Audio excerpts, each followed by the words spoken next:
ওইখানে ওঠার সিঁড়ি? হ্যাঁ। ওইটা দিয়ে উঠেন না? হ্যাঁ। আপা এই ঘরটা কি একতলা না দেড়তলা? একতলা। একতলা। হ্যাঁ। মানে উপরে ওঠা যায়? উপরে উঠা যায়, আসেন ঘরে যাই দেখেন। আচ্ছা, আমরা একটু দেখবো ঘরের ভেতরটা। এই যে নিচে এই জায়গাটা অনেকখানি ফাঁকা মনে হচ্ছে, এই জায়গাটা আপনারা কি কাজে ব্যবহার করেন? এই যে মনে করেন এখানে লাকড়ি লুকড়ি রাখি, আবার ঝাড়ু ঠাড়ু দিই সুন্দর করে। হাঁস মুরগি রাখা যায় না? কোনো হাঁস মুরগি রাখেন, যে ডর করে এখানে যে সাপ সুপ যদি আসে। আচ্ছা, সিঁড়িটা তো সুন্দর সুন্দর, দরজাটা অনেক সুন্দর। এগুলো কি কাঠ আপা? লোহা কাঠ। লোহা কাঠ না? হ্যাঁ। খুবই সুন্দর।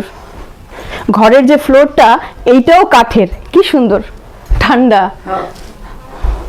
মানে এটা কি গরমের দিনে ঠান্ডা থাকে তো না? হ্যাঁ, ঠান্ডা থাকে। আচ্ছা, শীতকালে? শীতকালেও ঠান্ডা থাকে। আচ্ছা, এই যে উপরে উঠে, এই যে দেখেন দুইটা কামরা না? এবং কি সুন্দর পরিপাটি গোছানো বাসাটা। এই যে দেখেন। ও আচ্ছা, ওইখানে ওঠার সিঁড়ি? হ্যাঁ। ওইটা দিয়ে উঠেন না? হ্যাঁ। উপরে কি কাজে ব্যবহার করেন উপরের জায়গাটা? উপরে ওই যে মনে করেন বড় বড় হাঁড়ি পাতিল আছে, তারপরে কাটি আছে, ওই যে চাল চুল রাখি, পাতিলা পুতিলা, লেপ তোশক এগুলো সব উপরে তুলে দেন না? তোষক রাখি না, লেপ তোষকের লিগে ওই যে ওয়ার্ডরোব আছে, তারপর স্টিল আলমারি আছে, সবই আছে। রান্নাঘর এটা কি ঘরের ভেতরেই নাকি আলাদা? না, আমার আলাদা আছে।